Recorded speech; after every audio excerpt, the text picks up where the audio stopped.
everyone. So after I did the Pokemon Radical Red Water Monotype Elite 4 challenge, and it was pretty successful for a small YouTuber such as myself, I decided to continue on with this series with the Pokemon Radical Red Fire Monotype Elite 4 challenge. I should point this out before I continue. If you guys want to check out my previous Monotype Elite 4 challenge with the water types, I'll link it for you guys at the top right of the screen right now for you guys to go check out.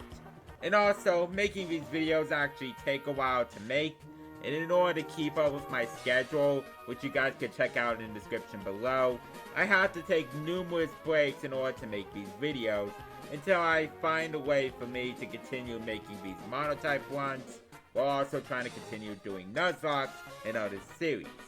I want to be honest with you guys and to tell you guys what is going to be going on in regards to making this series. With that said, fire types are one of my most favorite types in Pokemon, and so I was pretty excited to do this. And when I said the word was, basically foreshadow what is to come for this video.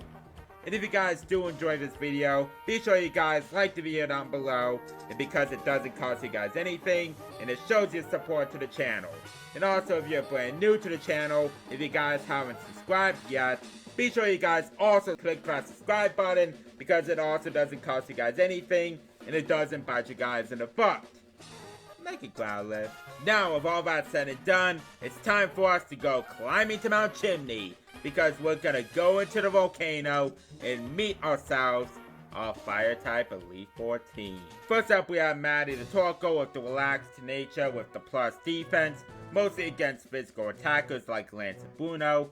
We're also holding the Heat Rock to power up the Drought ability to make the sun longer. With the moves Stealth Rock, Explosion, Will-O-Wisp, and Lava Plume, it's obvious on why Stealth Rock is there. Explosion in this game has its defense halved again, but in return, instead of 250 attack power, it now has 150 attack power.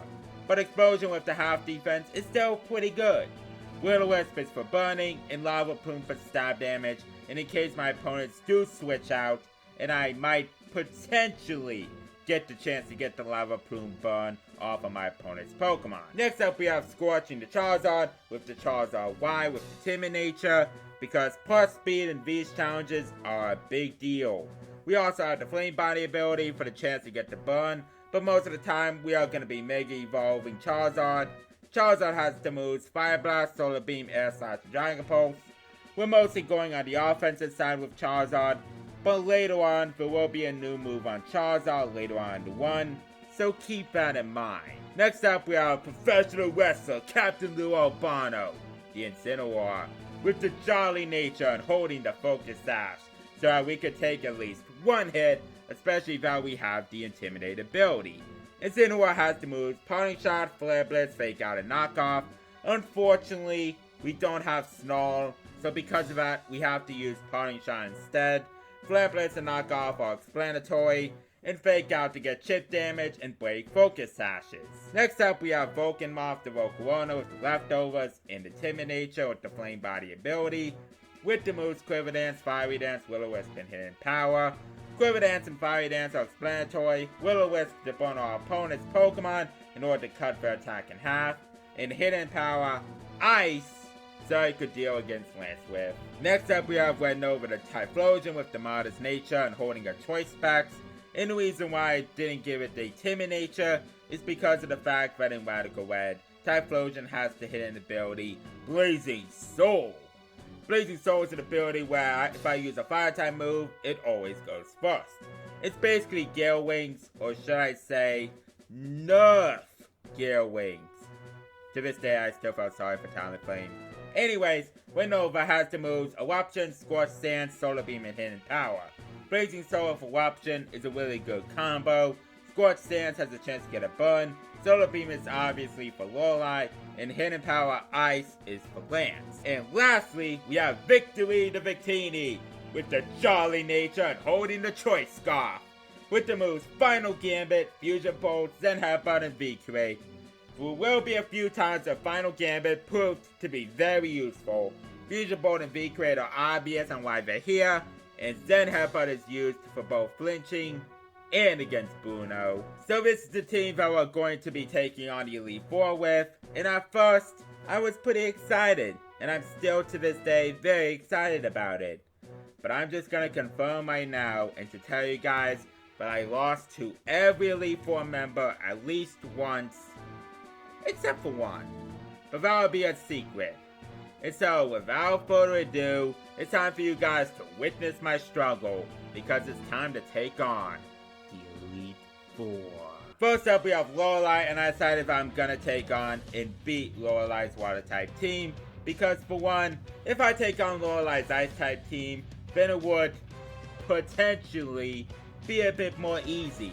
And two, I want to prove that it is possible to beat Lowlight's Water type team. And three, I want to make this more of a challenge, and hopefully for you guys watching, a lot more entertaining. With that said, I faced Lowlight's Water type team a total of 5 times, and I lost to Lowlight 4 times before I beat her in my 5th attempt. I'm also going to be commentating over the duel, just to tell you guys what happened, and it saves me constantly telling you guys the moves that happened here. But yeah, the problem is her Primal Kyogre, because it has Origin Pulse, which hits both of my Pokemon, and Mega Swampert, which I used in my Monotype Water type Challenge 1, which has really good attack power, and it's a really good Pokemon. With that said, I'll see you guys when we get to my winning take. Okay, so the winning take against Lowlight's Water team. So my main strategy against Lowlight is that I need to set up with Dance so that we could sweep with Volcamoth. And also I decided to get rid of Will-O-Wisp temporarily to teach Volcamoth Giga Drain so that I could have a really good chance of beating Lowlight. And my other strategy is that I have to keep Politoed alive, mostly because it is the least threatening Pokemon on the team. Sure, it can use Icy Wind, but it's better to keep it alive so that we could deal with Lowlight's other team members, because if both Kyogre and Swampert are on the field at the same time, then it's basically a GG. I decided to go for an Air Slash on Politoed so that I could deal some damage on it, so that once we decide to take it out. I went for a +3 Quiver Dance so we could get a +2 speed because of the Icy Wind speed drop, and took out the Ludicolo with a Dragon Pulse, because it won't miss unlike Air Slash. Next up is Dracovish, and I know that Giga Drain won't kill, but I have to get some damage off, and it deals over half, and it went for the Fishiest Wind, and we survived it and got the Flame Body off, and I'm concerned that Politoed is gonna use Scald on my Volcamoth, but I went for the Scald on Scorching and got the critical hit, and I was so relieved that it did hit Volcamoth. We went for the Air Slash on Dracovish, and that would obviously took it out, but if it didn't, I would be calling RNG hacks. Next up is Swampert, and I'm very happy that she sent it out, because for one, we could take it out right now, and two, because we could get to up to full health with Giga Drain. I decided to let Scorching go down and try to Dragon Pulse the Toad. One Mega Evolving later, we went for the Giga Drain and took out the Mega Swampert, which is great because one of her most threatening Pokemon is down, but we still have the Kyogre to deal with. Politoed went for the Scar on Volcamoth instead, and it did nothing! Absolutely nothing! Next up is Kingdra, and that will be the end for Scorching in this battle.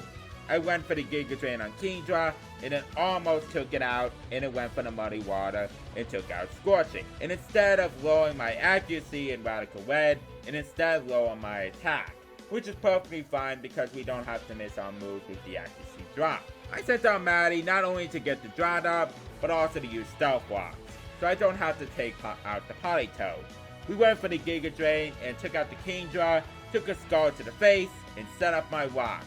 Now out comes the Primal Kyogre, and I have to hope that one Giga Drain can take out the Kyogre. I also told Maddie to use Explosion so that in case Giga Drain doesn't take out Kyogre, I had to hope for Explosion to kill. I went for the Giga Drain, and it took it out with one shot. And after one Skull later, we went for the Explosion and took out her Toad, and we beat Lowlight, and Volcamoth survived the boom.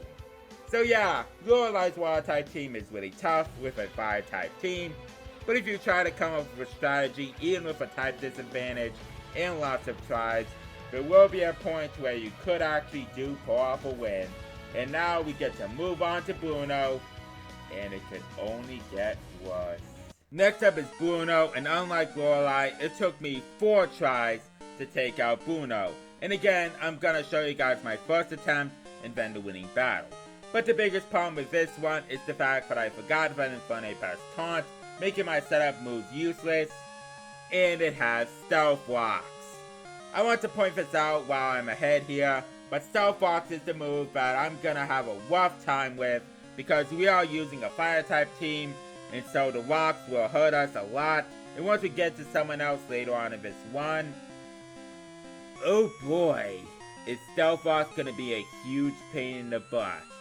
I want to point something out here and say that Bruno has no Pokemon on his team that has any ground or rock type moves, so that is a really huge relief here. And also I made some really stupid moves in this battle. I set down Incineroar on a Bishop and made its attack go up by 1. I used to make a Charizard on an Infernape and got 2-shotted with a Pyro Ball. And I switched into Volcamoth on an Infernape when Volcamoth has no attack moves that are super effective on Infernape. And as for the Urshifu, it carries Wicked Blow, mostly because it is the single strike style form, which means it gets both Stab, because it's fighting a Dark type, and Wicked Blow always gets a critical hit. And so because of that, I'm basically screwed in this round. I tried to see if I can make a comeback, but alas, that wasn't the case, and we lost the battle. And now I'll see you guys when we get to the winning battle against Bruno. On our 4th battle against Bruno, I decided to try something a little different this time. I decided to not Mega Evolve my Charizard on the Infernape, mostly because I don't want to power up Infernape's Pyro Ball, because it will do more damage to me due to the sun being up. Infernape obviously set up the rocks, and we were 2-shotted because of the Focus Sash, and it got some damage on me with a Pyro Ball before we took out the Fire Monkey with a Pulse from the Dragon. Out comes Bishop, and I decided to sack off Scorching because of Sucker Punch. I Mega Evolve Scorching just so that we could get the Drought up, and we outsped the Bishop, and it didn't go for the Sucker Punch. And we took out the Bishop, and so I was wondering, why did Bruno send out Bishop? But hey, we get the free Oko, and now here comes Urshifu with the Wicked Blow, and that always gets a critical hit. I hoped we can outspeed it, but we don't, and Scorching is dead. I sent out Lure Albano and got the Intimidate off, which doesn't even matter because of critical hit Wicked Blow. I got some chip damage off it with a Fake Out, and got hit with a Wicked Blow. And now I use to knock off to get rid of its Choice Scarf. And so that's why it was outspeeding my Pokemon. Lure Albano gets taken out of close combat. I sent out Scorching to try to take it out of Eruption. And then I forgot about the Stealth Rocks. And we all know how this turned out. I sent out Maddie and I decided to go for the Explosion. And Urshifu used U-Turn for some strange reason. And out comes Komoro to take an Explosion right to the face. And it lives on half as expected, as Torko's physical attack is not very great. I sent out Volcamoth and let's start trying to set up with Quiver Dance, and Bruno decided to switch out for some more strange reason, and now out comes Urshifu. Now that I'm +1 in special attack and speed, and in the sun, one Fiery Dance should take it out, and it did, with another +1 special attack. And I think you guys know where this is going. Out comes the Komoro, Hidden Power, dead. Out comes the Zacian, which would be scary, but we outspeed it because we're +1 speed, and with 1 Fiery Dance, and it's dead. And also another +1 special attack just for an overkill. And now for his Mega Lucario, it went for the Board Punch, and Bruno knows that he is screwed, and so we went for the Fiery Dance, and down goes the Lucario, and that's that for Bruno. I made a few mistakes here and there, but in our 4th attempt, we have triumphed over Bruno, and now on to Agatha and her Ghost type. Now we have Agatha. During our previous one, it took me 5 tries to take out Agatha, but like I said in the beginning of this video, that I lost to every Elite Four member at least once, except for one. But that would be a secret, and apparently Agatha is the one person who I beated on my first try. And here is what happened. She leads with the Grimmsnarl, and this is perfect, because I didn't beat this team in our previous one. She went for the taunt, and I already knew that she was gonna do that, and I went for the fiery dance and did about half. Grimmsnarl went for the light screen, and of course fiery dance did nothing, but we got the +1 special attack, and we went for another fiery dance and took out the Grimmsnarl with a pointless critical hit. But we took out Grimmsnarl, and that is a really good sign. Next up is Mimikyu, and I already knew that it was going to go for the Swords Dance, so I went for a fiery dance so that I could pop its disguise. Mimikyu went for the Shadow Claw, and it took out Volcamov with a critical hit, but we got the burn with our Flame Body ability, and that was perfect. I went into Nova and just went for the eruption, and it somehow survived it, and I was holding the choice specs. Mimikyu went for the Shadow Claw, and it knocked me down to below green, but now that Blazing Soul doesn't work anymore, Mimikyu went for another Shadow Claw, and we lived at 9 HP, and we only did like 2 damage to Mimikyu, and the burn took out Agatha's Pikachu plushie. But now Dragapult comes out, and at this point, I might as well just sack Nova, because it did its purpose here, so now that I can go into Albano to go for the knockoff. Dragapult went for the Shadow Ball and got the special defense slower, but we used the knockoff, and we ended up one-shotting the Dragapult, which I was very surprised that we did OHKO it. Next up is her Marshadow, and I decided to do some serious mind games. I switched to Albano to Victory to resist the Drain Punch, and I switched right back into Albano to intimidate the Marshadow. I did the same thing again, and not again. Into Victory, but instead into Maddie, because I'm gonna need Albano for the Aegislash. I went for the Will-O-Wisp on the Marshadow, and Wawa tries to set up a bulk up, and now with the burn, Agatha's Marshmallow's attack is basically a small dozen. I know this thing is gonna be doing nothing, and I set up some rocks on her while she tries to get some damage off of me. Marshadow went for the bulk up, and we did pretty good damage to it with Lava Plume. Marshadow went for the Drain Punch to get some HP back, but we used Lava Plume on it, and it survived just for the burn that turns Agatha's Marshadow into a marshmallow. Now for Mega Gengar, I tried to go for the Lava Plume to get some damage, but it one-shot me with a Sludge Wave, but it's fine because we have Victory with a Choice Scarf, and it has Zen Headbutt, and we event killed the Gengar. As for Aegislash, like I said, we went into Albano to get the Intimidate off, and the Aegislash went for the Swords Dance. Aegislash went for the Shadow Sneak at +1, and we survived it, and we went for the knockoff, and we took it out, and we beat Agatha. But yeah, Agatha, who was our most threatening opponent previously, is our most easiest opponent for this challenge. But now our most threatening opponent awaits. Now here comes Lance. It took me a total of 8 tries to beat Lance. And this is not counting the amount of times I reset it after Aerodactyl or even Garchomp, which I decided not to face at all, use Stealth Rocks.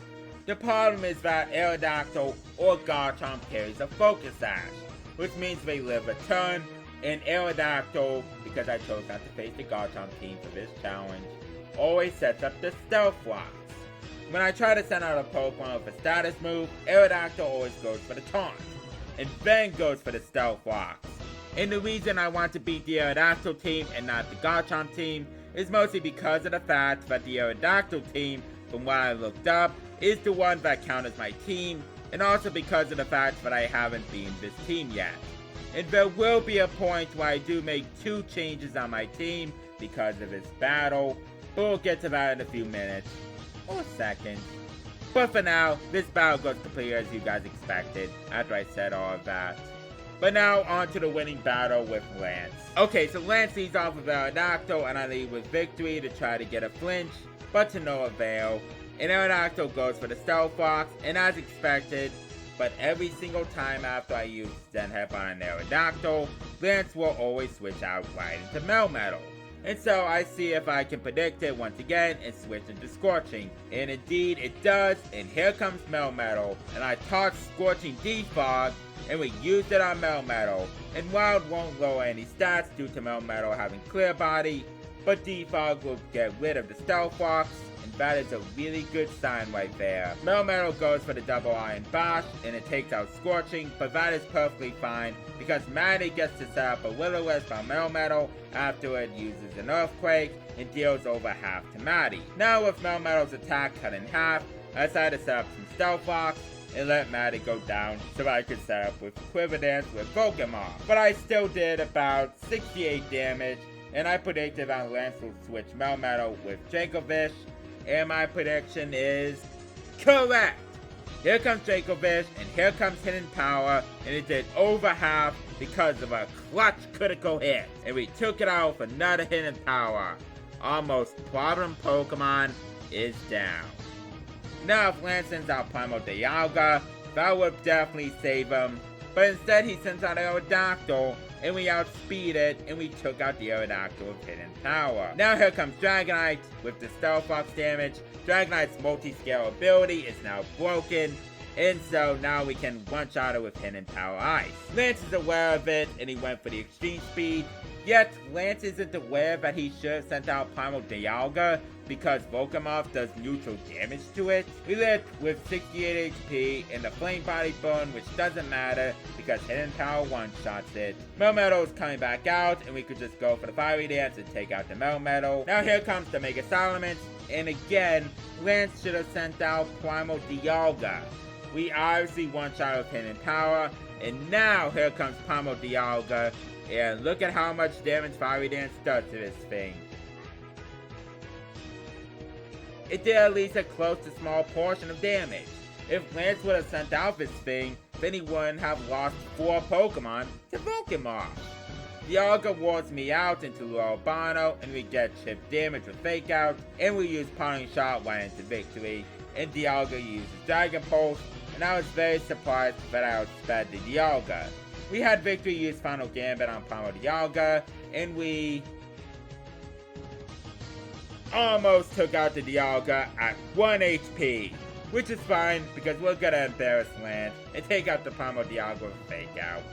I should also point this out here, but I will replace the Choice Specs with the Choice Skull for Red Nova, just in case we could use it for Hidden Power on either Salamence or Dragonite.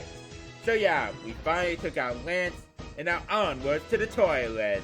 As for Champion Toilet, for one, I got rid of Dragon Pulse because I don't need it anymore, and Teacher Solar Beam again, mostly to deal with this crocodile. And also it took me 5 tries to beat Toilet. But yeah, I'm only showing you guys my first attempt, and once we get to the Togekiss, we got hacked out. We got both flinched, and we got critted. That was so stupid as hell. I should tell you guys that there have been 1 failed attempt where I could have won, but Ditto transformed into my Mega Charizard Y, and basically beating me from there. There was also a failed attempt where I tried to set up a Volcamoth to sweep, but Togekiss flinched and paralyzed hacks, basically shut that plan down, and also I couldn't sweep Toilet anyways because he still had a Ditto in the back. I still kept the Choice Scarf on Red Nova instead of giving it back to Choice Specs. But now with all that said and done, on to the winning battle against Toilet. Take 5 against Toilet, and he leads with Crocodile. And now let's see if we can get a repeat like what happened last time. We went for the Solar Beam. Obviously, he lives with the Focus Sash. Okay, went for the Taunt, and Solar Beam again, and down it goes. As for Togekiss, we'll switch into Maddie and predict the Thunder Wave, and indeed, we are right. And it's fine as long as we don't get hacked out. We try to set up the Stealth Box while Togekiss goes for the Air Slash, and North flinch or paralyze, and we set up the Rocks. We try to go for the Boom, but Togekiss uses Air Slash again, and now it gets the flinch.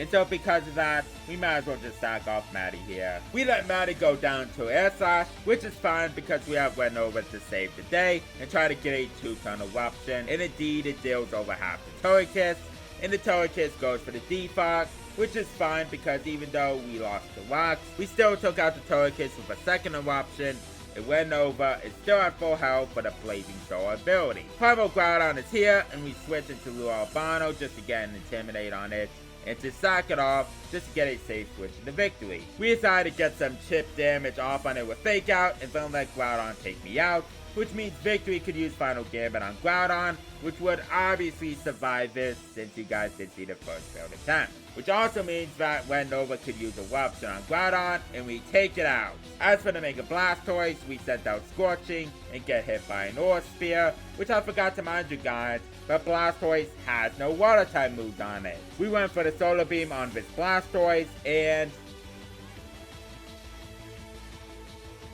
we one-shot it, which I was very surprised about that. And now here's Darkrai, and it started set up with the Nasty Plot, and I went for the Solar Beam, and it did over half to it. I now have a plan on how to win this time. I switched one into Vulcanmoth just to sack it off to the Nightmare Pokemon itself with a Dark Hole, and have my Red Nova use Eruption and take it out. And now here comes Ditto, which it will imposter itself into my Red Nova, and because it's holding the Choice Scarf, it's locked into the first move it's choosing. I switched right into Scorching, and Ditto locks itself right into Scorched Sands, which means it can't touch Scorching, and I went for 2 back-to-back Air Slashes and took out the Ditto and won the battle. We beated the Pokemon Radical Red Fire Monotype Elite Four Challenge. Overall, there were things that could have been better, mostly because of the amount of L's I end up taking, but I will be using this one as a stepping stone and try to get better, so that hopefully we don't take a ton of L's like we ended up doing here. I really love the challenging factor of this series, and so I hope you guys do enjoy it by liking the video down below, and also subscribe to the channel to show your support. But despite all of that, I really like the fire typing, and I had fun making this video despite the amount of L's I end up taking. I hope you guys do enjoy the video, and I'll see you guys next time when we start up the next Pokemon Radical Red Monotype Elite Four Challenge.